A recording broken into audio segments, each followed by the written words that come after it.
সবক নং 17। নামাজের জিকিরসমূহের অর্থ। গত দিনের পর লিল্লাহি, একমাত্র আল্লাহর জন্য, রব্বি, প্রতিপালক। নতুন পড়া আল আলামিন, প্রত্যেক সৃষ্টি জগতের। পুরাটা একসাথে আলহামদুলিল্লাহি রব্বিল আলামিন, সকল প্রশংসা একমাত্র আল্লাহর জন্য, যিনি প্রত্যেক সৃষ্টি জগতের প্রতিপালক।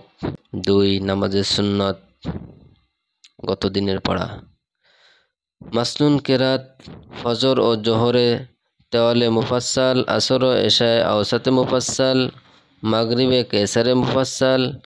কোন কোন সূরা তেলাওয়াত করা? ফজরের প্রথম রাকাতকে দীর্ঘ করা, অর্থাৎ দ্বিতীয় রাকাতের প্রথম রাকাত হতে পৌনে 1 অথবা অর্ধেক পরিমাণ কেরাত পড়া। নতুন পড়া।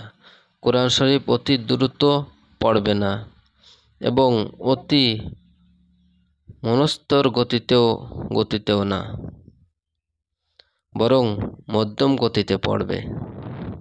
একেবারে দ্রুতও না, একবারে ধীরেও না, মধ্যম গতিতে পড়া। 3 কবিরা গুনাহ, যা তওবা ব্যতীত মাফ হয় না এবং একটি গুনাহ দোজখে নিক্ষিপ্ত হওয়ার জন্য যথেষ্ট, যদি আল্লাহ তাআলা কাহার উপর দয়া করেন।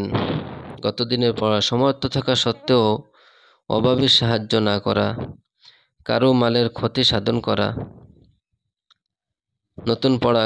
কারো সম্মানে আঘাত দেওয়া। 4 গুনাহের ক্ষতিসমূহ, যা দুনিয়াতে ঘটে থাকে। গত দিনের পড়া। গুনাহের অভিশাপ ও কুফর শুধু গুনাহগারের উপর পড়ে না, বরং তার অশুভ ক্রিয়া অন্য সৃষ্টির উপরও পড়ে, যে কারণে পশু, জানোয়ার ইত্যাদি পাপী ব্যক্তির উপর লানত করে। গুনাহ করার কারণে বুদ্ধির অবনতি ঘটে, বরং গুনাহ করাটাই বুদ্ধিহীনতার পরিচয়। কেননা তার আকল যদি ঠিক থাকত, তাহলে অসীম ক্ষমতার অধিকারী দোজাহানের মালিক নাফরমানি করত না এবং গুনাহের সামান্য লজ্জত হাসিলের জন্য দুনিয়া আখিরাতের মুনাফার ক্ষতি সাধন করত না।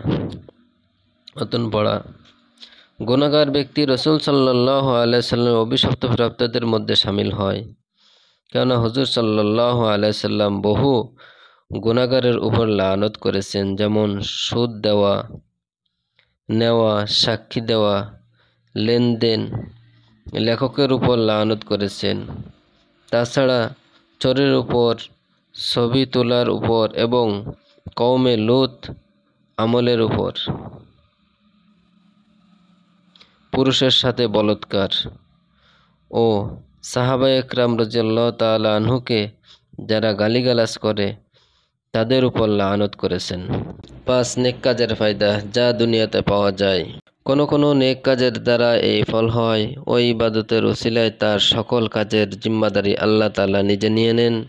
যেমন হাদিসে কুদসিতে আল্লাহ তাআলা বলেছেন, হে বনি আদম, তুমি আমার জন্য দিনের শুরুতে 4 রাকাত নামাজ পড়ে আমি তোমার দিন শেষ হওয়া পর্যন্ত তোমার সকল কাজের সমাধান করে দিব। সুবহানাল্লাহ। কোন নেক কাজের মধ্যে এই গুণ নিহিত রয়েছে যে তার দ্বারা মালের মধ্যে বরকত হয়, যেমন বিক্রেতা ও ক্রেতা সত্য বলে এবং নিজের মালের মধ্যে দোষ ত্রুটি প্রকাশ করে দেয়। এইরূপ সত্যবাদিতার দ্বারা উভয়ের জন্য কারবার ও ব্যবসায়ের বরকত হয়। নতুন পড়া।